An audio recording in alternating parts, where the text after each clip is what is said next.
Di orang itu datang dan pergi udah biasa. Ada yang datangnya awal, ya perginya lebih awal biasanya. Datang yang lebih dulu, ya perginya lebih dulu. Karena ada 3 hal ya, manusia itu tidak bisa memilih. Satu, jenis kelamin itu nggak bisa milih. Yang kedua, dari bapak yang mana nggak bisa milih, dari orang tua yang mana, kapan dan di mana itu nggak ada yang tahu. Pokoknya itu urusan yang kuasa. Lumrahnya yang lebih dulu datang, perginya ya lebih awal. Cuman yang harus diingat itu satu, bahwa ada istilah yang berbeda. Istilah yang berbeda untuk manusia. Apa? Pulang. Jadi ketika manusia itu hilang dari bumi itu pulang. Dalam bahasa Islam disebut roji', innalillahi wa inna ilaihi roji'un, jadi pulang, mulai. Nah ini yang harus diingat, pulang itu berarti kan kembali ke rumah. Orang Nasrani juga sama mengajarkan tentang pulang, kembali kepada Allah Bapa di surga. Orang Hindu kembali kepada Sang Hyang Widiwasa di warga luka. Orang Buddha kembali pada Sang Buddha di Nirwana. Orang Yahudi mengajarkan kembali kepada Yahweh di surga. Jadi manusia ini jenisnya ini beda, pulang. Semua agama mengajarkan manusia itu pulang. Berarti kalau pulang itu kembali ke rumah. Nah, rumahnya di mana manusia itu sesungguhnya? Rumahnya nggak di sini. Ini hanya tempat di mana manusia disuruh datang ke sini gitu aja. Disuruh datang ke sini, nanti suatu saat kamu pulang lagi. Gitu. Innalillahi wa inna ilaihi raji'un. Nah, disuruh ke sini untuk apa? Inni ja'ilun fil ardi khalifah. Aku suruh kamu ke situ tuh jadi pemimpin. Makanya manusia itu walaupun ketika datang ini luar biasa bermasalah. Jadi ketika manusia itu datang ke sini, itu paling bermasalah. Kalau yang lain itu nggak terlalu bermasalah. Kenapa? Karena yang lain itu asli penduduk sini, kayak sapi, kayak kambing, kayak mentok itu asli, makanya nggak terlalu bermasalah. Adaptasinya cepat. Mentok itu netes ya sudah, habis itu lari, nggak usah ada yang ngurus. Syukur-syukur ada yang ngurus. Kalaupun nggak ada yang ngurus, ya hidup. Apalagi garangan itu ya beranak ya sudah, habis itu punya kehidupan sendiri, nggak perlu ada ngurus. Tapi berbeda dengan manusia, karena manusia itu bukan penduduk sini, maka ketika datang adaptasinya sulit, susah beradaptasi di sini, butuh yang ngurus, banyak sekali. Karena manusia itu datang dari langit ketujuh, langit ketujuh itu nggak tahu jauhnya di mana. Jadi sampean ini aslinya gitu, kalau dalam bahasa pengetahuan itu alien manusia itu. Makanya kalau ada film alien ya, alien yang asli itu ya sampean itu manusia itu. Ya alien yang bener-bener alien itu ya kita ini.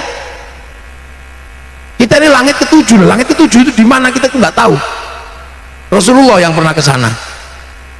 Ini langit ke-1. Jadi yang kita tempati ini langit 1. Isinya langit 1 itu apa? Merkurius, Venus, Bumi, Mars, Jupiter, Saturnus, Uranus, Neptunus, Pluto.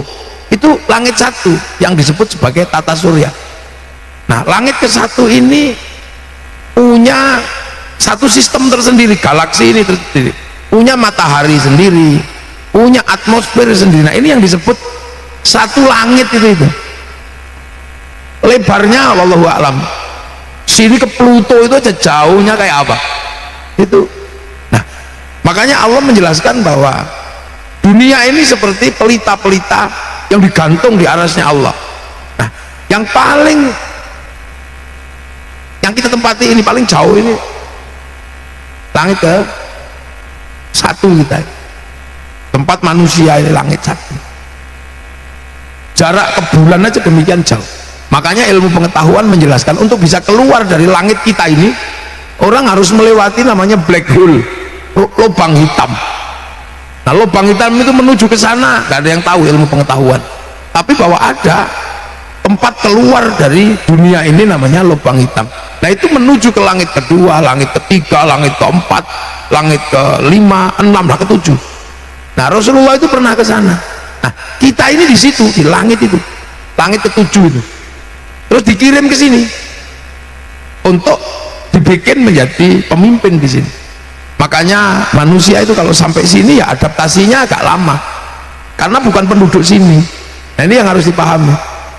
Makanya urusan manusia ini untuk survive luar biasa berat. Jadi untuk bisa bertahan hidup manusia ini butuh sistem yang luar biasa. Nah, kalau di kampung yang aslinya sana nggak butuh sistem, pengen makan tinggal gitu keluar nasi, pengen istri bayangin aja udah keluar, udah nggak pakai baju. Itu di sana. Makanya di Al-Quran disebutkan walal akhiratu khairul laka minal ula. Jadi akhirat yang kampung aslinya manusia itu lebih enak. Di sana itu enak, pengen bayangin apa ada, istri 70 nggak ada masalah, nggak akan cakar-cakaran, nggak ada tarling, nggak ada apa-apa. Itu langit yang kita tempati. Nah, ketika dikirim ke sini, nah ini manusia di sini ditata oleh Allah. Yang pertama kali dilakukan adalah menaruh manusia itu di dalam apa? Di dalam casing dunia. Jadi manusia itu aslinya kan nggak begini nih manusia. Kalau ini kan bungkusnya ini. Nah, bungkusnya kan ya dibuat dari dunia. Nah, dunia ya dari makanan itu bungkusnya ini kan dibikin dari dunia. Orang tuanya makan terus sama perut diproses, vitamin C diambil oleh apa, vitamin A oleh mata, oleh vitamin yang lain dia semua itu lah ada. Makanan dunia ini namanya nutfah. Nutfah itu saripati makanan, zat hidup yang ada dalam setiap makanan itu namanya nutfah. Nah, nutfah makanan itu disimpan oleh Allah di sulbi. Sulbi itu nggak tahu di bagian mana, orang Jawa bilangnya silit kodok itu di belakang sini. Nah, itu tempatnya naruh di benih dari barang dunia ini, nutfah dunia, untuk nanti disatukan antara punya ibu punya bapak, nanti jadi segumpal darah. Setelah jadi segumpal darah itu dijadikan segumpal daging. Setelah jadi segumpal daging, baru kemudian manusia yang asli itu, yang dari langit itu disuruh turun. Kamu turun sekarang. Iya ya Allah, aku cuma mau nanya, kamu kalau sampai di sana nanti di langit ketujuh, kamu masih ingat nggak kalau aku ini Tuhanmu? Alastu birabbikum, kamu lupa nggak kalau aku Tuhanmu? Manusia jawab, qalu bala syahidna, ya Allah, aku jadi saksi engkau tetap Allah. Fanfukhur ruh, maka roh manusia ditiup ke daging tadi itu yang dalam rahim ibu itu. Akhirnya dagingnya hidup, dimplem-plek daging, diikat pakai otot, dialiri darah, terus dibungkus kulit, kasih tiang tulang, bungkus kulit, kasih rambut. Nah, itu nanti assembling atau proses casingisasinya itu 9 bulan. Nah, makanya begitu 9 bulan turun. Nah, turun itu manusianya di dalam raga ini. Nah, raga ini kemudian membentuk. Nah, tergantung yang nyita tadi itu, yang bikin raga ini. Kalau yang bikin pesek ya keluarnya pesek, kalau yang bikin mancung ya keluarnya mancung. Kalau dibikin di Afrika ya hitam gosong kayak kopi gitu. Kalau dibikin di Cina ya tembem-tembem sipit. Kalau dibikin di Arab ya gogah gitu. Kalau di Eropa tinggi besar rambutnya merah. Nah, kalau dibikin di Indramayu ya kecil-kecil pesek-pesek begini nih. Ini casingisasi. Nah, itu makanya. Nah, casingnya ini dunia. Casing ini dunia, makanya dibesarkan dengan dunia. Makanya manusia harus bekerja, harus apa, untuk apa? Menjaga agar casing ini nggak rusak. Karena kalau sampai casing bungkusnya ini rusak, maka ruhani juga lepas. Artinya sengsara ruhaninya, karena apa? Tubuhnya nggak tercukupi kebutuhannya. Nah, itu makanya manusia ini ya hidup di dunia ini ya jangan anti dunia, wong raganya ini terbuat dari dunia. Makanya ya kerja butuh tubuh butuh pakaian, tangan butuh perhiasan, butuh rumah, butuh apa. Karena kalau enggak, ya enggak terpenuhi dunianya. Wong raganya manusia itu dunia. Nah itu jangan lupa. Loh, makanya ketika ditaruh di dunia ini, manusia ini butuh urusan banyak. Karena sekali lagi manusia bukan penduduk sini, maka agar bisa bertahan hidup di sini, begitu banyak cara dilakukan. Ada yang ngurus ininya, jadi urusan paling banyak di dunia ini urusannya manusia. Urusan ini menungso ini paling banyak. Makanya lahirlah industri-industri besar itu untuk ngurusi manusia sebenarnya. Ada yang ngurus nya toh. Ini punya pabrik pempes. Itu cuma ngurus toh, itu punya pabrik pempes itu. Asetnya triliunan. Ada yang ngurusnya itu nggak serius kelihatannya. Cuman ngurus ini apa, kotoran gigi. Orang Jawa bilang gudangnya untu. Itu aja bisa punya pabrik sikat, punya pabrik odol. Semua urusan manusia. Ini bikin air ini kan juga karena ngemas air ini karena manusia. Bikin sedotan ini karena mulut manusia. Bikin mic ini karena ngurusi kupingnya manusia. Jadi saya mencari di dunia ini apa yang tidak urusannya manusia. Semua urusannya manusia. Bikin kursi urusan bokongnya manusia. Bikin deodoran itu urusannya keleknya manusia. Pabrik-pabrik besar di Indramayu itu semua ngurus manusia. Makanya orang-orang yang mengerti bahwa manusia itu aset besar, dia akan ikut ngurus manusia. Makanya orang kalau basicnya adalah ngurus manusia, pasti dia mendapatkan keuntungan yang luar biasa. Punya usaha handphone itu kan juga karena ngurusi manusia biar gak capek. Halo, gitu aja. Tisu ini industrinya triliunan. Ini cuma ngurusi keringetnya menungso tok. Ada orang nggak bisa itu diurus, punya pabrik dol kolak. Manusia itu aset yang luar biasa. Jadi pusat kehidupan di dunia ini, ya di dunia ini pusat kehidupan, circle kehidupan, pusat ini ada di manusia. Mobil itu bisa ada karena ada manusia. Karena manusia pengen lebih cepat larinya daripada harimau, ya bikin. Makanya mobil itu mereknya Kuda, Kijang, Hammer, apa? Mustang. Itu yang sebenarnya identiknya untuk apa? Ngurus manusia. Makanya kadang kita ini hidupnya susah karena jauh dari urusan manusia. Tetangganya mau utang, pergi. Sehingga ya resikonya kita nggak punya uang. Coba kita mau ngurusi utangnya orang, kita punya bank besar itu lahir karena ngurus manusia. Jadi dunia dan seisinya ini untuk ngurusi ini. Makanya sebenarnya yang butuh dunia itu manusia. Dunia gak butuh manusia. Makanya saya kemarin ketika ditanya waktu musim COVID, apa nasib dunia kalau nggak ada manusia? Ini nggak ada masalah. Ikan di sungai itu nggak ada manusia, tetap besar kok, tetap gede, malah ada manusia diputas. Loh ya, laut itu nggak ada manusia, aman, besar dia ikannya, gelombangnya juga nggak berubah. Begitu ada manusia, ikannya diburek. Hutan nggak ada manusia, aman, begitu manusia datang, hutannya habis. Loh, jadi sebenarnya manusia ini paling rentan di sini dan paling tidak dibutuhkan. Makanya dunia ini ditinggal manusia juga nggak apa-apa, cuman manusia ditinggal dunia habis. Coba paling sederhana, manusia ditinggal ikan, kelabakan manusia. Demi ikan mati, ibu-ibu rela pagi-pagi lupa pakai baju ngejar untuk bakul iwain. Itu demi dunia lah, iwain nggak butuh dimakan manusia ya syukur, enggak ya udah. Makanya ada kejadian di Rusia, daerah yang kena paparan nuklir waktu itu karena bocor di Chernobyl, itu diperkirakan 200 tahun baru ada kehidupan. Makanya manusianya pergi. Begitu manusianya pergi nggak nyampe 200 tahun, 20 tahun kehidupan sudah normal. Manusianya nggak ada, tumbuh-tumbuhan hidup, keledai datang, hewan-hewan datang, jadi belantara kota sekarang. Coba nanti itu kalau manusianya datang, rusak lagi. Ini coba. Jadi manusia ini tidak terlalu penting sebenarnya dalam siklus kehidupan dunia ini. Sok penting aja sebenarnya. Nah sekarang coba kita hitung. Cacing itu nggak ada manusia dia hidup kok.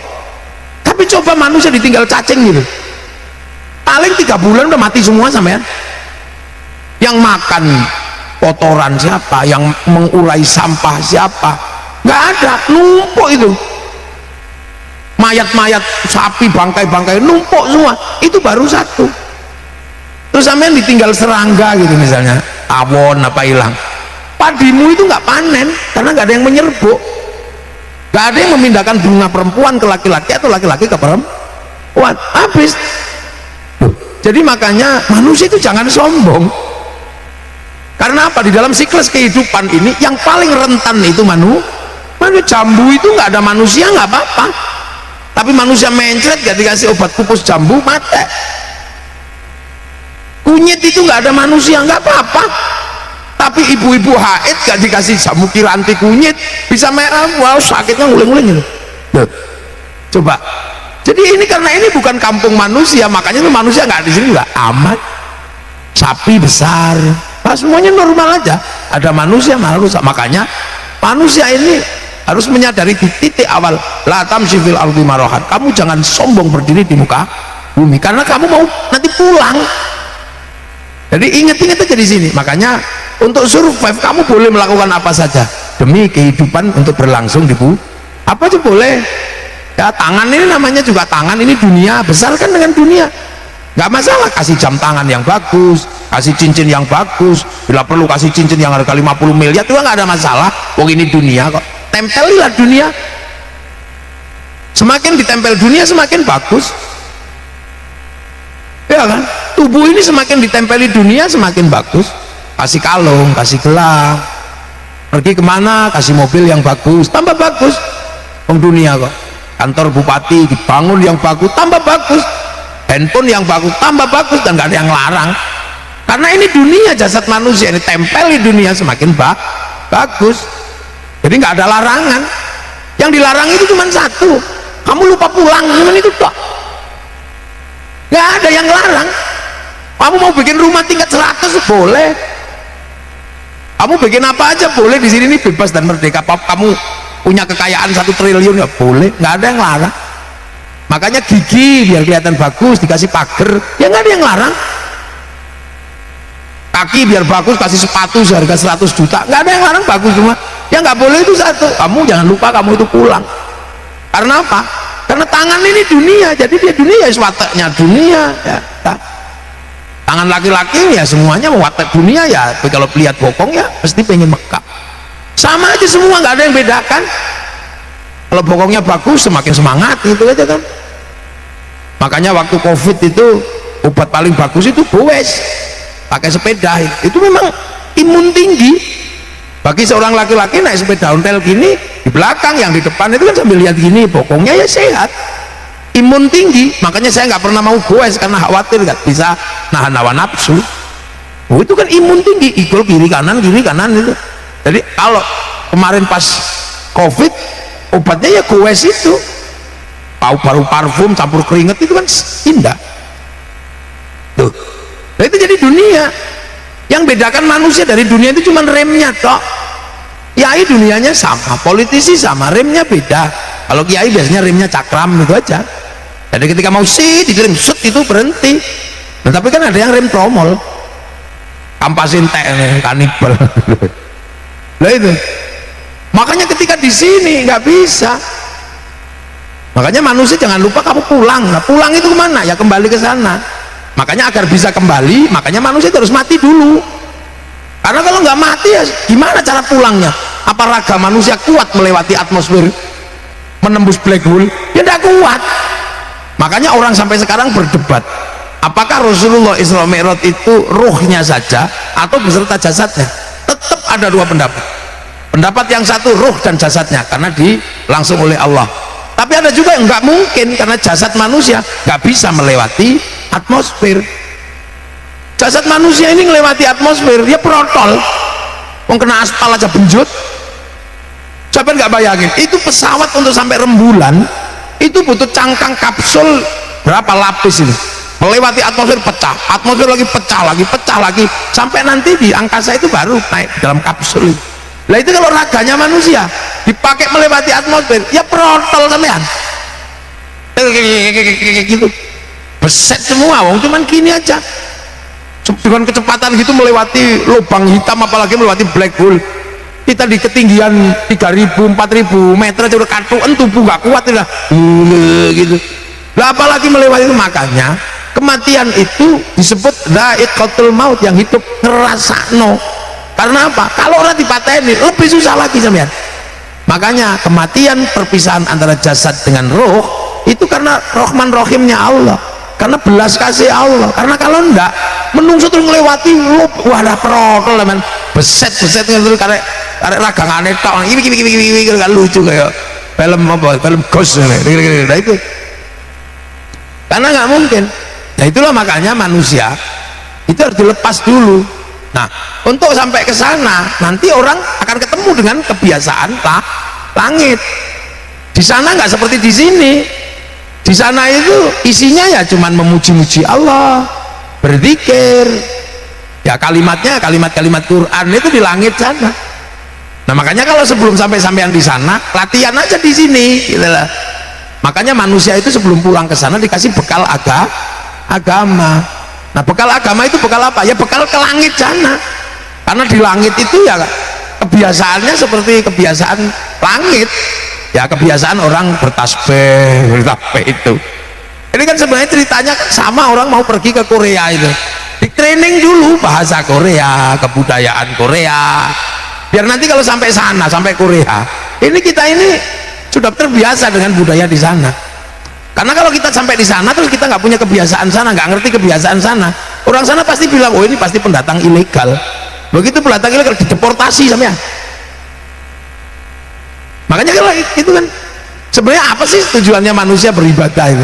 Agar nanti kalau sampai sana tidak dideportasi sama malaikat gitu kan, karena oh ini kok sampai akhirat sembahyang ora ngerti plongo gitu, oh ini berarti bukan penduduk surga, ini penduduk neraka, kamu pindah ke situ. Itu aja. Lo kan sama tuh manusia itu, tadi saya ceritakan kan hampir sama dengan syuting itu. Syuting itu kan ngerekam saya, tapi kan seluruh rekamannya itu kan ditaruh di memori. Nanti ketika selesai ngerekam itu apa, syutingnya dibanting nggak ada masalah, dibakar juga nggak ada masalah. Yang penting memorinya masih ada, rekamannya masih utuh. Kan sama kayak gitu, manusia kan juga sama kayak handphone tuh manusia itu. Ada casingnya, ada kartunya. Kartunya hidup karena terhubung dengan satelit, maka kartu itu bisa ngerekam apa saja yang dilakukan oleh handphone. Jejak digitalnya ada. Manusia juga sama, casingnya ini menjadi tempat untuk menaruh roh. Roh itu didaftarkan dulu di Lauhil Mahfuz, sama di atas sana. Cloudnya Allah itu, harddisk besar catatannya Allah kan di langit kan namanya Lauhil Mahfuz. Nah itu manusia didaftarkan dulu di situ. Makanya raga manusia ini melakukan apapun terhubung dengan Lauhil Mahfuz. Makanya manusia melakukan apapun ada catatannya. Karena apa? Ininya nyawanya terhubung sana, kayak handphone itu melakukan apapun terhubung dengan di sana. Makanya paketan-paketannya kan ada. Manusia itu seperti handphone kan, kalau habis didaftarkan terus dapat paketan berapa, paket bicara, paket apa. Manusia juga sama, ketika didaftarkan di Lauhil Mahfuz kasih paketan. Ini paket rezekinya sekian, paket apa jodohnya ini, paket nyawanya segini gitu. Paketannya habis ya klik itu udah selesai. Kan sama. Loh, makanya malaikat kalau nyari manusia nggak susah, tinggal di Sherlock itu selesai, ketahuan. Jadi manusia itu nyawanya terhubung dengan Lauhil Mahfuz. Makanya manusia itu melakukan apapun catatannya ada. Sama handphone itu melakukan apapun direkam oleh kartu memorinya. Nah tinggal nanti kalau sudah itu di print out, manusia kan kembali kepada Allah, nanti di print out catatannya itu kan ada, itu print-printan kelakuannya. Nah, makanya hukum handphone sama manusia itu kan hampir mirip. Handphone itu bisa kirim gambar, kirim foto, kirim data ke orang lain. Yang penting punya paketan, punya kuota. Kalau mau kirim-kirim apa kok nggak punya paketan, masih bisa cari apa, wifi gratisan .co.id. Nah manusia kan juga sama tuh. Bu Khairiyah ini udah kembali ke sana, tapi kan itu ruhaninya kan masih hidup, makanya bisa dikirimi. Al-Quran, bacaan tahlil, kirim. Yang ngirim siapa? Ya anak-anaknya ini ngirim, ngajak bapak-bapak ibu-ibu sekalian ngirim. Nah, makanya orang itu bisa didoakan, bisa dikirimi Fatihah gitu. Tapi syaratnya kan harus punya wifi. Nah kalau kita nggak punya wifi, ya pakai wifi gratisan. Wifi-nya siapa? Ya wifi-nya Nabi, wifi-nya wali. Namanya apa? Tawassul. Itu aja sebenarnya sih. Konsep tawassul itu kan sama dengan konsep wifi gratisan itu. Nah, makanya kalau ada orang nggak percaya, masa Fatihah bisa dibagi ke seluruh dunia? Ya bisa, jangankan Fatihah. Sepak bola aja bisa. Satu orang aja yang nyuting ke Qatar sana, sama tukang syutingnya dinaikkan ke satelit, oleh satelit dibagi ke seluruh dunia. Dapat semua siarannya, namanya siaran langsung. Makanya orang kalau nggak percaya doa bisa dibagi, orang itu nggak punya TV. Jadi kan kita sebenarnya, jadi konsepnya kan hampir sama. Itu namanya tawassul. Kenapa Nabi wali kok bisa punya wifi? Yang download, browsing, cari paketan. Qalu rabbunallah tsumma istaqamu tatanazzalu alaihimul malaikah alla takhafu wala tahzanu. Jadi qalu rabbunallah tsumma istaqamu, ada yang 6 tahun ya Allah ya Allah ya Allah. Itu download sebenarnya. Browsing Lauhil Mahfuz sana. Ada yang Syekh Abdul Qadir sampai 25 tahun. Rasulullah 15 tahun naik turun ke Akhirah, cari browsing. Makanya punya wifi besar, pemancarnya ya itu makom-makom, petilasan itu pemancar tempat mencari wifi. Oh, dalam bahasa anak sekarang. Nah kenapa kita wifi-nya nggak terlalu gede? Lah kalau kita diajak download langsung tidur. Ya Allah ya Allah ya Allah ya Allah ya Allah yang tingginya ya Allah ya Allah ya Allah ya Allah ya Allah Allah suwene gitu. Loh. Jadi teknologi cloud atau satelit itu sebenarnya sudah digambarkan dari dulu bahwa dunia ini pun ada cloudnya, ada harddisknya di langit ketujuh sana. Rasulullah waktu Islam itu ini loh catatan dunia itu di sini ini. Asal kita bisa browsing itu. Nah itu namanya Lauhil Mahfuz. Orang Yahudi Nasrani menyebut tabut Sulaiman. Orang Yunani menyebut kotak Pandora. Nah kalau orang Jepang menyebut kantong Doraemon. Itu makanya sama jangan macam-macam. Handphone kenapa bisa dilihat digitalnya secara keseluruhan? Karena terhubung dengan satelit. Manusia juga terhubung dengan Lauhil Mahfuz. Maka pekerjaan tangan, pekerjaan ketahuan. Makanya ruhani kalau balik itu yang kalau bisa rekamannya jangan jelek, karena tubuh ini tugasnya kasih asupan rekaman gitu. Nah agar nggak jelek gitu ya cari rekaman yang bagus. Nah makanya kita diajari agar punya rekaman bagus, hawa nafsu harus dikendalikan, karena nafsu itu pastilah ammaratun bisu, pasti ngejak yang jelek. Nah kalau jelek rekamannya nggak pernah bagus.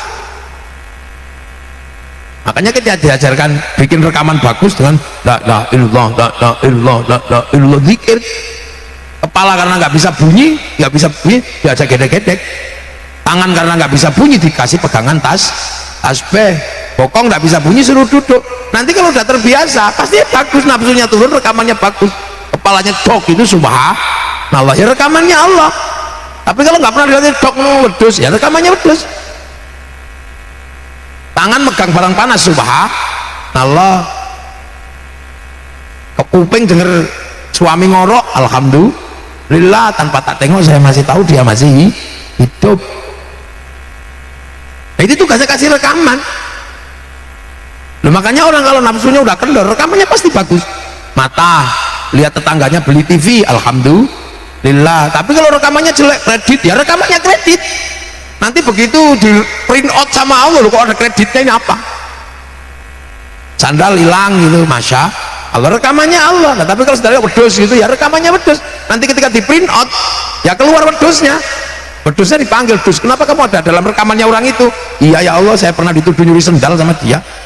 Padahal kan dia tahu seumur-umur gak ada kambing kok nyuri sendal. Rekamannya itu sama kan, manusia kan gak jauh beda dengan padi, gak jauh beda dengan pisang. Yang ditunggu oleh padi itu apa? Ya beras. Tapi ketika di sawah kecil ya yang dilihat pohon padinya dimakan ular aja, disemprot-semprot jangan sampai rusak.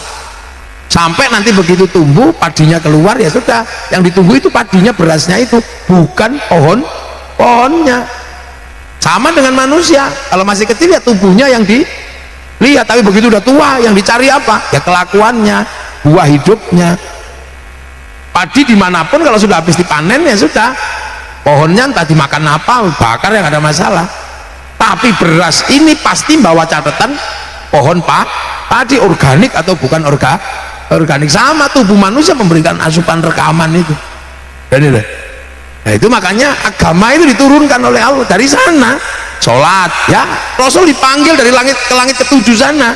Jadi produk langit itu untuk menghantarkan manusia biar kembali ke langit. Quran ya dari sana juga, bal huwa Qur'anum majid fi lauhim mahfuz, ya dari sana downloadan Quran itu jadi PDF, makanya di passwordnya apa? Alif lam mim kabayain suatu, itu password sebenarnya. Makanya sampean kalau mau belajar print outnya ya belajar ilmu tafsir, tapi kalau mau belajar coding algoritmanya ya sampean belajar huruf-hurufnya. Rumusnya bukan alif ba ta, tapi abjadun hawazun. Kitabnya ya bukan tafsir Jalalain, kitabnya ya kitab coding.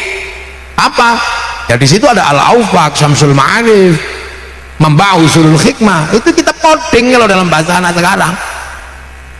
Nah makanya orang kalau belajar print outnya pasti ribut karena tafsirnya macam, tapi kalau tahu codingnya orang tahu isinya Al-Quran itu apa.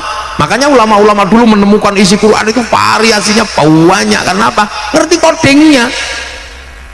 Coba sekarang itu Quran itu di password sama Allah, alif lam mim kaf ya ain shad alif lam ra kaf ya ain sin qaf ha mim ain sin qaf kaf ya ain shad, di password di. Nah, makanya kalau mau belajar passwordnya ya pakai coding, algoritmanya beda. Nah itulah. Jadi agama ini untuk ruh kembali ke sana. Cuman ruh ini bertempat di jasad. Makanya manusia nggak bisa macam-macam dalam urusan ini. Agama yang ditempatkan di dalam tubuh manusia ini butuh dunia karena tubuh dunia. Makanya ketika urusan dunia nggak bisa dipisah. Ini agama, ini dunia, nggak bisa. Wong tubuh manusia itu dunia. Kiai ngajarin sholat bisa, tapi sholat itu nutup aurat. Nah, tutup aurat itu kain itu punyanya pabrik kain itu tinggal punyanya Cina. Makanya Kiai jangan suka ngamuk sama Cina, karena Cinanya pergi Kiai ini utuh. Loh inilah makanya dunia itu begitu. Orang nggak bisa terus sok-sokan. Ini tidak dunia loh. Sholat itu wudhu itu air. Wudhunya yang merintah Kiai, airnya yang ngurus siapa? Mas Pion. Karena air itu diurus pipa sama sanyo. Makanya saya jangan anti industri, karena apa? Sholat itu butuh industri pipa sama sanyo. Sholat itu di masjid itu butuh dunia, karena apa? Ada tanahnya, urusannya BPN sama negara. Begitu bikin masjid, ada pasir, ada semen, ada besi, ada batu. Nah semen dan batu dan besinya ini Krakatau Steel sama pabrik semen yang lain. Jadi manusia nggak bisa pergi haji sekarang di Indonesia, nggak bisa kalau nggak lewat bank. Kenapa? Pilotnya nggak mau menerima UNH. Makanya sampean jangan anti bank, karena kalau anti bank sampean nggak jadi berangkat haji. Begitu berangkat diserahkan sama pesawat, yang ngurus siapa? Ya Boeing Airbus, itu pesawatnya orang Yahudi. Nah, Kiai kalau Yahudi matiin semua, renang kita toko balongan. Jadi itu dunia. Makanya kiai-kiai itu kan nggak perlu haram itu pasatiyah itu karena problem itu. Ya, itu dunia. Makanya orang nggak bisa anti dunia. Makanya ketika agama dan dunia ya disatukan. Bagaimana manusia ini bisa memegang agama tapi bisa saling berbagi. Loh, makanya dunia ini harus tertib dan terjaga itu di situ. Jadi problem utamanya itu adalah ini dunia, dan dunia itu nggak pernah bisa berdiri sendiri, pasti berbagi-bagi yang lain. Bahkan agama pun ketika di dunia ini harus berbagi. Makanya Rasulullah ketika menyampaikan agama itu sederhana, mayuridillahu bi khairan yufaqihu fiddin. Siapa yang dikehendaki menjadi baik oleh Allah dikasih ngerti urusan agama. Nah khairannya di situ nakiro. Khairan itu kalau nakiro maknanya khairan kamilan, kebaikan yang sempurna. Baik sempurna itu bukan milik manusia, itu milik Allah. Makanya kalau ada manusia baik pasti nggak sempurna, itu kan rumus. Pengajian malam hari ini baik apa enggak? Nah kalau pengajian malam ini baik pasti. Terus yang paling baik siapa? Ya pasti kiainya.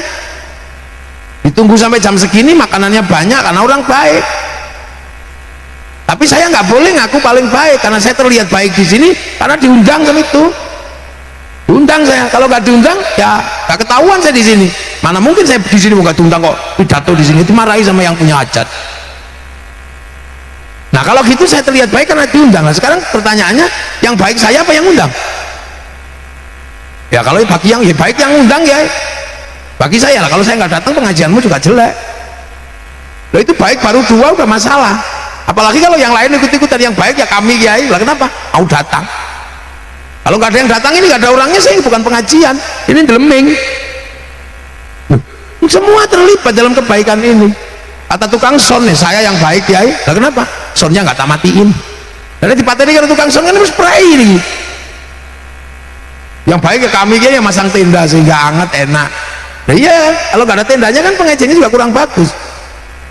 Nah sementara yang masang tenda kayak gini biasanya juga sembayangnya nggak terlalu rajin. Ya sama kan, yang masang lampu. Semua kebaikan itu nggak pernah berdiri sendiri karena dunia ini nggak pernah independen. Makanya orang makan aja doanya Allahumma barik lana. Kenapa bukan barikli? Ya karena makanan itu bareng-bareng. Yang nanam siapa, yang bikin pupuk siapa, yang bikin seleb siapa, kompor gasnya siapa yang bikin, semuanya bareng-bareng. Nggak ada yang independen. Gitu kan? Nah orang makanan enak kan karena ada bumbu. Bumbu yang nanam kunyit, yang nanam merica siapa kita juga nggak tahu. Apalagi menjadi enak karena dikasih garam. Garam kan bikinannya orang pantai itu. Sampai yang tahu waktu bikin garam itu nggak kencing ditambahnya. Ya nggak ngerti. Makanya kalau orang Jawa bilangnya satu uyah, satu uyo. Jangan-jangan pas nggak uyah ini uyo kan gitu aja.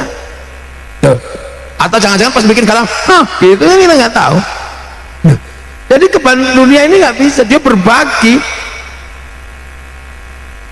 Itu berbagi dalam hal apapun. Makanya sebaik-baik manusia ini kan bermanfaat pada yang lain. Karena apa? Pasti nggak ada manusia itu independen, nggak ada. Nggak bisa. Malam hari ini pengajian ini loh, sedotannya ini pabrik sedotan ini Cina sih nggak bikin sound ini Jepang kayaknya kalau tidak salah. Rano mereknya bareng-bareng semua nggak ada. Ini kita di syuting kayaknya Jepang itu. Mana ada yang berdiri sendiri? Nggak ada.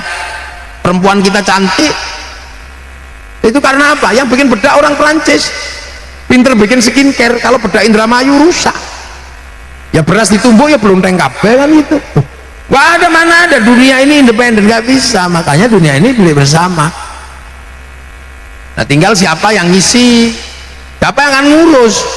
Nah mungkin karena sampai nggak pernah ikut ngurus, jadi merasa bahwa kita ini tidak sedang berbagi. Apa duduk di situ aja satu tubuh itu loh.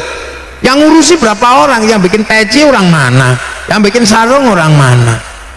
Nanti sampai rumah pengen bikin anak tapi nggak mau jadi. Yang bikin kondomnya orang mana? Gak ada, mana ada. Ayo coba main tanya. Gitu loh. Nah itu kehidupan. Makanya kehidupan itu harus rukun. Gitu loh. Sehingga konsep hidup rukun itu menjadi penting. Dan alhamdulillah kita di Indonesia bisa meletakkan dasar-dasar kehidupan rukun, saling berbagi. Dengan cara apa? Dengan cara ikut Rasulullah. Jadi orang Indonesia ini apa-apa sebenarnya ikut Rasulullah. Dalam kehidupan ini kita ikut Rasulullah. Kullukum ra'in wa kullukum mas'ulun an ra'iyati. Kalian semua para pemimpin yang harus hidup saling bertanggung jawab antara yang mimpin dan yang dipimpin. Nah orang yang seperti itu namanya ra'iyah. Nah ra'iyah itu yang kita pakai namanya rakyat. Satu-satunya negara muslim yang bisa mengadaptasi konsep ra'iyah atau rakyat itu hanya muslim Indonesia, nggak ada yang bisa. Nah makanya kita ini biasa, nggak perlu ada yang membeda-bedakan, semuanya sama. Ayo jadi ini ya gini enak, nggak ada yang kuat, nggak ada yang turunannya orang kuat. Kalau ini enggak, biasa aja. Ro'iyah itu enak. Yang kawulo tadinya bisa bilang kulo, yang hamba sahaya bisa bilang saya, yang apa abdi Sunda bisa bilang abdi mah, bisa bilang begitu. Itu konsep ro'iyah. Makanya orang sini udah nggak ada yang nanya. Mondok, walaupun bapak ibunya di sini tukang ngeringin ikan, tapi begitu mondok pinter jadi kiai nggak ada yang nanya kamu turunannya siapa, bapakmu gitu kok pinter, nggak ada orang nanya. jadi lurah, yang nggak ada yang nanya turunan siapa, pokoknya punya teman banyak, syukur ada duitnya, jadi itu orang Indonesia. Makanya orang Indonesia ini hidupnya sudah enak, paling enak ya ayuhan nasi manusia. Nah, kita udah nggak ada yang bedain manusia. Di beberapa tempat masih ada kulit hitam bukan manusia gitu, di Afrika masih ada. Kita udah bebas, pokoknya penting bentuknya begini, mau kulitnya apa tetap Oh ya, orang Indonesia itu hebat loh. Saya pun kadang nggak kerasa. Inna khalaqnakum min dzakari wa unsa, aku bikin kalian laki-laki dan perempuan. Di beberapa negara terutama di Arab, laki-laki dan perempuan itu belum selesai. Yang perempuan masih nggak boleh sekolah, masih apa, nomor kesekian. Keluar rumah nggak boleh masih. Nah di sini enak sudah perempuan dan laki-laki. Perempuannya bisa mondok, bisa sekolah, bisa jadi bupati. Bu Nina jadi bupati, nggak ada yang nanya kamu perempuan kok jadi bupati. Bahkan pernah ada yang jadi presiden, Bu Megawati. Biasa aja di sini udah enak. Yang penting kamu pinter, punya kualitas, bisa jadi. Nggak ada, nggak boleh perempuan. Nggak ada, di sini udah beres. Di beberapa negara di Timur Tengah belum selesai, perempuan masih kelas sekian. Makanya saya kadang kasihan juga perempuan-perempuan sini yang masih menggandaikan alangkah indahnya menjadi istrinya orang Arab itu. Sampean salah, mending jadi istrinya orang sini, merdeka, sampean ke pasar enak, sekolah ya enak lah. Kalau jadi istrinya orang sana sampean jadi yang keberapa, terus nanti gak sekolahin apa. Nah itu mengidentikan diri menjadi orang Indonesia itu lebih enak karena udah selesai. Waja'alnakum syu'uban wa qabaila, aku bikin kalian berbangsa-bangsa, bersuku-suku, udah selesai di sini, nggak ada lagi kamu sukunya apa, bangsamu apa. Di beberapa negara masih kamu sukunya ini, turunannya ini. Sini lepas sudah itu semua sudah mengikuti konsep ro'iyah, konsep Nabi. Makanya di sini yang terbaik adalah yang paling takwa. Inna akramakum indallahi atqakum. Loh tepu asing banter nggak apa-apa. Kita sudah enak di situ. Kita sudah sampai di level itu. Sampai mau jadi bupati nggak ada yang nanya anak siapa, sukunya apa, enggak. Yang penting punya kapasitas, temannya banyak, syukur ada rezekinya dikit-dikit 100.000 apa 50.000. Kita udah seperti itu. Jadi rakyat Indonesia ini sudah mengikuti konsep Nabi yang paling terbuka di zaman masyarakat Madinah, pakai konsep ra'iyah. Ra'iyah inilah yang jadi rakyat itu. Jadi kita bukan people. Kalau people itu vox populi, vox dei, suara mayoritas, suara Tuhan. Begitu dia mayoritas, dia nindas. Makanya konsep khilafah itu nggak cocok dengan konsep ra'iyah. Konsep ikhwanul muslimin nggak cocok dengan konsep ra'iyah. Jadi yang nabrak itu bukan karena kita nggak suka sama mereka, enggak, mereka ini nggak cocok dengan konsep Nabi yang lebih awal yang diterapkan oleh siapa? Oleh para wali. Para wali sudah tahu tahun 1400-an yang bagus diterapkan adalah konsep ra'iyah. Makanya yang baru datang suka ribut, ini nasabku begini, tabrakan sama konsep ra'iyah. Jadi bukan orang sini yang nolak, enggak. Konsep Nabi ra'iyah nggak bisa terima lagi konsep kesukuan, nasaban, nggak terima sudah. Karena apa? Konsep ra'iyah itu menerapkan manusia sudah sederajat. Yang terpenting apa? Takwa. Makanya dari dulu kita nggak pernah. Jadi kok datang-datang kok aku suku terbaik, ya pasti tabrakan. Sama dengan konsep syariat. Jadi Islam itu setelah berkembang namanya syariat. Syariat itu jalan gede yang berjalan semua menuju jalan raya, itu syariat.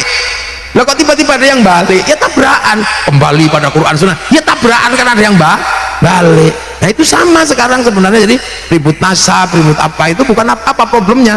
Problemnya nabrak konsep Rasulullah yang sudah diterapkan di Indonesia. Sama orang baru datang bawa bendera, tulisannya la ilaha illallah, nggak usah ditolak juga tabrakan. Karena apa? Ini baru datang bawa bendera, sementara yang di sini lebih awal la ilaha illallah sudah jadi tahlilan. La ilaha illallah itu sudah jadi wiritan, sudah jadi rutinitas harian. La ilaha illallah. Ini baru bawa bendera ini kan telat dia datangnya, makanya jadi gitu. 1400 sudah diterapkan konsep ra'iyah, kullukum ra'in wa kullukum mas'ulun an ra'iyati. Makanya ra'iyah ini kalau ngumpul namanya musyarakah. Musyarakah itu terjadi persekutuan antar ra'iyah, saling melengkapi, saling tanggung jawab. Nah itulah makanya tadi konsep musyarakah itu, yaitu kiainya ngajarin wudhu tapi yang nyiapin pipa sanyonya mas pion. Yai beli mobil, yang nyiapkan mobilnya orang Jepang, yang nyiapin bensinnya orang balongan. Ya nggak bisa, makanya orang nggak bisa. Itu konsep musyarakah yang orang sini menyebut masyarakat. Jadi kita ini sudah sangat maju sebenarnya di dalam konsep Islam. Makanya yang masih ke belakang mundur-mundur itu ini nabrak dengan konsep yang lebih maju. Makanya kemudian setelah musyarakah kita ada konsep namanya wasyawirhum fil amri. Kalau kamu punya keinginan untuk menyatukan perbedaan-perbedaan dalam satu konsensus, maka kamu harus melakukan musyawarah. Nah, kalau kamu pengen menjadi bagian yang menjadi delegasi musyawarah, ya sudah, hadir aja di situ. Pengen jadi lurah, daftar. Nggak akan ada yang nanya kamu sukunya apa, bapakmu siapa, nasabmu mana, nggak ada yang nanya. Yang penting temanmu banyak, syukur bisa motong sapi 4, udah. Jadi kalaupun ada yang kasih uang, namanya aja yang beda. Kalau dikasih orang biasa uang bensin, kalau dikasih kiai namanya bisyarah, kalau dikasih bangunan namanya sumbangan. Jadi konsepnya gede itu sebenarnya. Makanya musyawarah mau jadi DPR gak ada masalah. Kamu anak siapa, anak abu-abu gak ada masalah. Yang penting kamu daftar, kamu punya kompetensi, bisa jadi. Udah nggak ribut kamu turunan siapa, nggak boleh. Oh, itu sudah lewat. Itu konsep kuno yang belum selesai. Masih waja'alnakum syu'uban wa qabailah, belum lita'arafu. Nah, kita udah lewat. Kita sudah inna akramakum indallahi atqakum, orang-orang yang mulia ya orang yang paling takwa. Nah, yang nata itu semua dulu para wali. Makanya teritorinya Ra'iyah disebut wilayah. Nah, wilayah itu artinya daerahnya para wali. Nah, wali-wali itulah yang memperjuangkan kita ini semua. Itu. Nah, wali-wali itu sekarang di mana? Ya sudah meninggal. Tapi meninggalnya wali-wali yang disabilillah, yang disebut di dalam Al-Qur'an. Siapa? La taqulu liman yuqtalu fi sabilillahi amwat bal ahyaun. Orang-orang yang melandasi kehidupan kita hari ini adalah orang-orang yang berjuang, yang berjasa. Nah, orang-orang yang berjuang, yang berjasa itu disebut sabilillah. Lah, sabilillah itu kalau mati itu enggak mati, masih hidup. Bal ahyaun, masih hidup mereka di sisi Allah. Makanya karena orang-orang ini masih hidup, ya kamu jangan sembrono sama orang-orang ini, apalagi ganti makamnya, nggak boleh, karena ini masih hidup. Jadi jangan melanggar ketentuan Allah. Sabilillah itu bal ahyaun. Kamu kalau nggak ngerti walakil yasurun, ya udah aku nggak ngerti. Tapi kalau sabilillah itu jelas di situ adalah orang-orang yang dikasih rezeki sama Allah, ya sudah di situ kamu terusin aja. Bal ahyaun inda rabbihim yurzaqun. Makanya orang yang ngurusi orang-orang yang itu kebagian kecepretan rizki. Ini konsep yang luar biasa. Itu loh. Nah, musyawarah ini meningkat secara vertikal menjadi apa? Kesepakatan bernegara. Nah, bernegara itulah yang akhirnya dari ro'iyah yang berbeda-beda, dari sistem musyarakah, dari sistem musyawarah, kemudian dari teritori wilayah, bikin kesepakatan NKRI, Negara Kesatuan Republik Indonesia. Loh, makanya NKRI itu susunan yang pertama apa? Ketuhanan. Jadi orang Indonesia belum pernah menempatkan Tuhan di kelas 2, selalu kelas 1. Ketuhanan itu artinya apa? Ya orang yang dekat dengan Tuhan aja yang kelas 1. Semua sama di hadapan Allah. Inna akramakum indallahi atqakum. Strukturnya ditulis kerakyatan yang dipimpin oleh hikmat kebijaksanaan dalam permusyawaratan perwakilan. Artinya konsep wilayah dan NKRI itu adalah konsep halal secara syar'i bagi orang Indonesia untuk membentuk apa? Membentuk wahadal baladil amin. Untuk apa baladil amin itu? Menjamin manusia. Yang di situ disebut laqad khalaqnal insana fi ahsani taqwim. Tapi manusia akan rusak rodatnahu asfala safilin kecuali amanu wa amilus sholihat. Lah, amanu wa amilus sholihat itu yang menjamin agama. Manusia yang baik dijamin, agama yang baik dijamin. Yang jamin siapa? Ya wahadal baladil amin, keamanan bangsa dan negara. Kan mulanya kan watini wa zaitun wa turi sinin wa wahadal baladil amin, demi buah tin simbol Nabi Nuh, wa zaitun Nabi Isa, Nabi Ibrahim, wa turi sinin Nabi Musa. Lah, Nabi Muhammad itu simbolnya apa? Baladil amin, keamanan bangsa dan negara. Loh, ini kan gimana kita bacanya sih kadang orang-orang itu negeri togut, sing togut itu kamu, bukan negeri ini. Itulah ya. Loh, makanya di situ indah. Nah, konsep baladil amin ini tercipta. Akhirnya apa? Manusia terjaga, agama terjaga. Lah, tinggal kita rawat secara bersama-sama. Maka konsepnya adalah ketuhanan ini bisa nggak merawat kerakyatan, merawat musyawarah, merawat keadilan, bisa nggak? Ya cara satu-satunya cara ya apa? Merawat kebersamaan. Makanya kiai itu bagaimana agama itu selalu merawat kebersamaan. Doa kalau yang megang kiai kebersamaan, yang doa kiainya, yang lain amin, amin, amin, amin, amin, amin. Kalau kecapean amin, kiainya paham walhamdulillahirabbil alamin. Tapi kalau yang doa semakin banyak ya dibawa ke alun-alun, namanya istighosah. Kalau sudah istighosah semua terlibat, ro'iyah nggak ada yang ditanya kamu agamamu apa kok jualan tahu, kamu agamamu apa kok jualan pelembungan. Roda ekonomi berputar, kerukunan terjaga. Nah yang lain nggak bisa, bid'ah, akhirnya doanya sendiri-sendiri. Agama tidak lagi menopang kebersamaan, ra'iyah, musyawarah dan musyarakah. Nah itu makanya kiai ini jelas di situ statusnya, keberpihakannya kepada kebersamaan ada. Orang meninggal, ya meninggal gitu aja. Tapi di tangan para kiai meninggalnya seseorang menjadi alat merukunkan kebersamaan. 3 hari, 4 hari sampai ini khol kayak begini. Ini adalah mekanisme sosial. Di situ ada social engineering, ada sonolid engineering. Untuk apa? Menjaga agar keutuhan NKRI ini terjaga. Makanya ngumpulin orang segini rukun. Ada yang ziarah ke makam para wali, bis pariwisata laku. Ya kan, elep laku sampai di makam para wali, jual nasi juga laku, jual katok laku, sampai copet bisa hidup di makam para wali. Ini kan mekanisme sosial yang luar biasa. Sehingga kerukunan itu terjaga. Di dalam kuburan ya enak, la ilaha illallah, la ilaha illallah.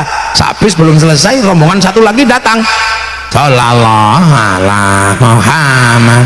Ini belum selesai, rombongan satu bis lagi udah datang. Ibadallah rijalallah aghithuna li ajlillah wa kunu lana lillah azanallah bifadlillah. Ini belum selesai, ada datang ila kadratin habil mustofa mukamatin sholalawal fatihah. Kan terakhir ada satu lagi yang datang masuk ke makam, dikira copet karena sendirian.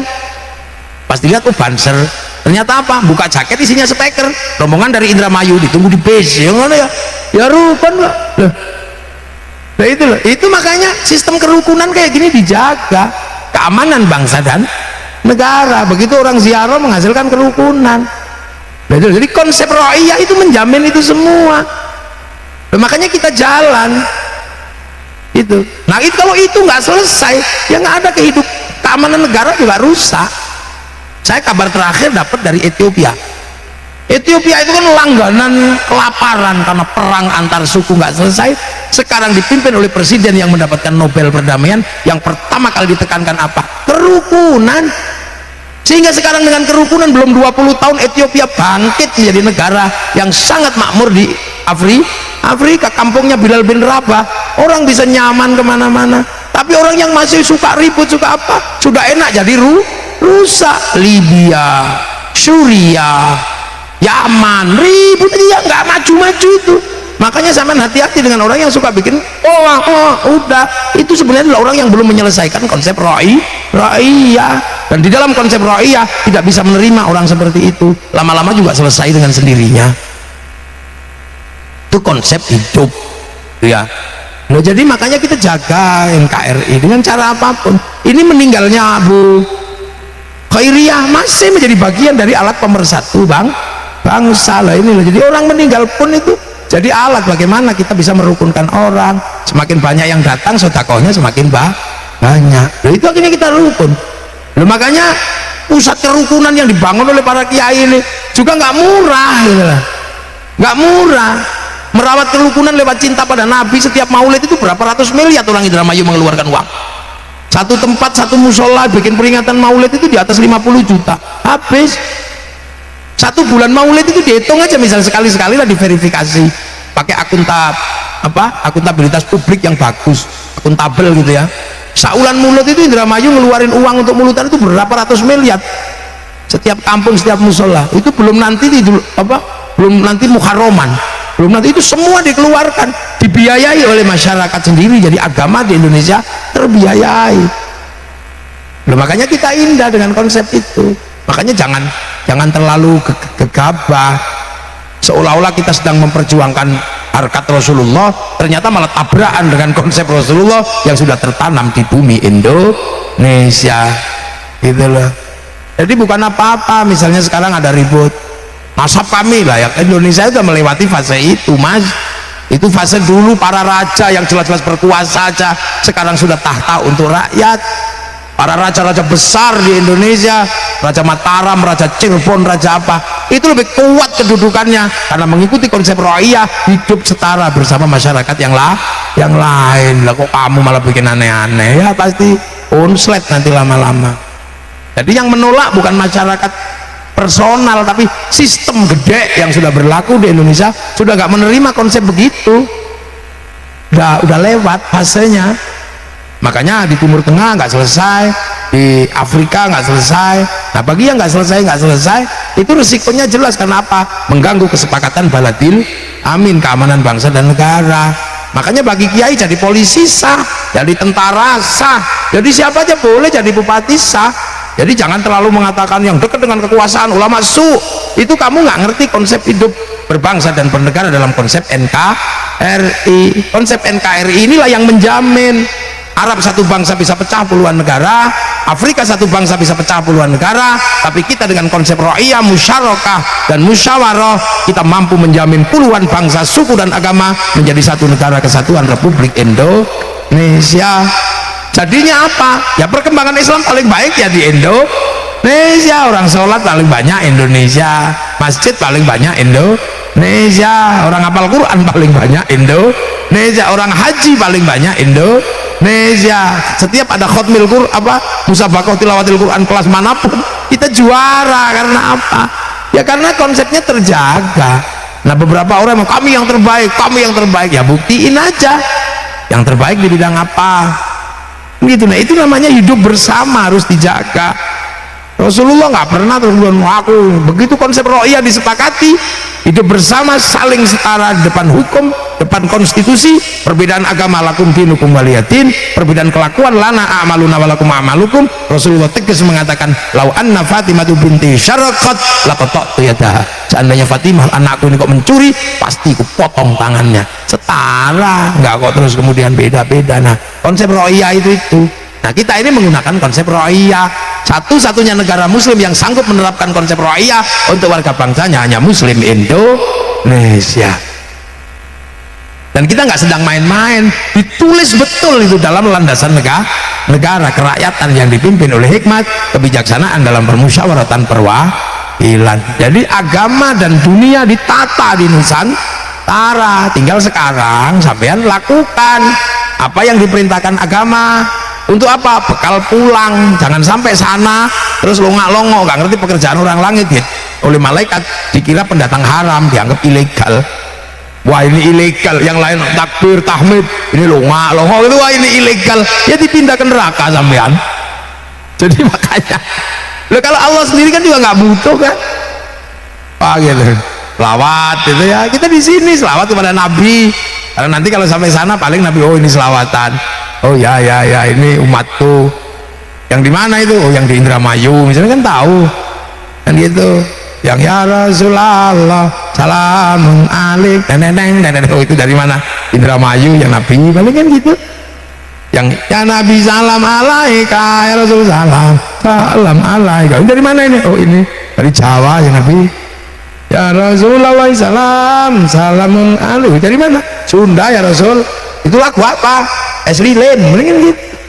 Jadi indah, kita semua mengalami itu nanti fase itu. Makanya kita ini kalau bisa jangan lupa jalanin iman Islam ya, ketentuan apa jalanin, karena nanti di sana itu ya pekerjaannya nih pekerjaan langit itu ya, orang-orang yang seperti sekarang diajarkan itu sholat, itu rekaman sholat diputar, kok gak begitu, gak ada rekamannya, wah ini pendatang haram gak pernah training ini kan gitu. Wah ini kan nggak pernah training, ya udah nggak sholat lagi di sana, tapi kan rekaman, oh ini nggak pernah, ini nggak bisa dipekerjakan di Korea, ini nggak pernah tryout di LPK Korea, bahasa Al-Quran nggak bisa, ya berarti ini nggak pernah tryout ini, jadi nggak bisa di sini, dari sana aja di neraka sana. Bukan paketan-paketan, sama tinggal paket aja, paket hemat atau paket irit gitu aja. Sholat kalau paket komplit ya 5 kali sehari, kalau hemat ya seminggu sekali Jumatan, kalau paket irit ya setahun sekali lebar. Yang penting daftarnya masih ada, syahadatnya nggak hilang. Quran ya monggo sampean, kalau mau 30 juz ya grosir, kalau mau ngecer ya Yasin, tokonya juga ada mereknya Yasinan. Kalau mau kulhu eceran paling kecil yaitu ya tahlilan. Kalau mau paling irit ada, kalau dipanggil suaminya jawab nun, itu sudah. Lo kan paketnya Monggolo itu kan bebas. Kemudian sampean yang penting sana catatannya nggak hilang, registrasinya nggak berubah gitu. Tetap mengakui Allah adalah apa? Pemilik kehidupan dunia dan akhirat kan gitu. Apa insya Allah ini kan persaksian sebenarnya. Malam hari ini berarti Bu Khairiyah ini ya persaksiannya apa? Meninggalkan keturunan yang tetap berada di jalan Allah. Buktinya ngundang kiai, ngundang selawatan, sampai harus mengeluarkan uang yang banyak demi apa? Bersedekah untuk siapa? Membuatkan kesenangan buat kita agar apa? Semua kesenangan itu kembali kepada amal yang akan kita jadikan landasan kembali kepada Bu Khairiyah, idkhalus surur taqwa. Jadi keindahan-keindahan ini dicontoh. Makanya sampai nyontoh, nanti syukur-syukur bisa seperti ini semua keluarga di Indra. Ayo, makanya tak doakan semua diberi kelimpahan rezeki, ya keberkahan rezeki. Jangan kemudian pelit, orang tua mati jangan utang. Orang tua nggak boleh memberatkan. Ya, jangan gitu, wong kamu lahir juga orang tua utang. Apalagi yang sesar orang tua sampai utang, bayar SPP juga utang. Anak pengen motor dikreditkan utang lah, orang tua ketika kita lahir utang, ya ketika orang tua kita mati kalau bisa utang ya diutangkan untuk ya mendoakan. Itulah saya doakan semua dalam lindungan Allah, dalam ridho Allah, diberi kelancaran rezeki, keberkahan rezeki, kesolehan anak cucu kita nanti sampai di hari kiamat membawa iman, dan Indramayu tetap berada dalam kemakmurannya. Al-Fatihah. Ghairil maghdubi 'alaihim waladdallin. Amin. Bismillahirrahmanirrahim. Alhamdulillahirabbil alamin. Hamdan na'imin hamdan syakirin hamdan yuwafi ni'amahu wa yukafi'u mazidah. Ya Rabbana lakal hamdu kama yanbaghi li jalali karim wa 'azimi sultanik. Allahumma khtim lana bil iman. Allahumma khtim lana bil khair. Allahumma khtim lana min qawli la ilaha illallah Muhammadur Rasulullah wa bil husnil khatimah. Allahumma nawwir qulubana bi dhurriyyatika kama nadhuru syamsika abadan abada. Allahumma ja'alna auladana dhurriyyatina talabina limanil khair. Alibadan muslimin qiyamah muslimin qasidana wa qasna aqul. Ya abaina ummatina masyayikhina wa jidad wajad bismillah wa naghusan ila hadrati wa ila ruqi punya yajah Khairiyah dan usuli ma'furun sama ma'fillahu marhamu ma'afanhu Allahumma lahimna ajrum la tabdil qawbun walau Allahumma jal qabr madamratil jinan Allahumma jal qabr kubur minna lillahi ila illallah Muhammadur Rasulullah wa yaqul ma'inna rijil rabbika radiyatan mardiyah wa dkhuli fi ibadikal jannati rabbana atina fid dunya hasanah wa fil akhirati hasanah wa qina adzabannar sallallahu ala sayyidina Muhammadin walhamdulillahi rabbil alamin. Al-Fatihah.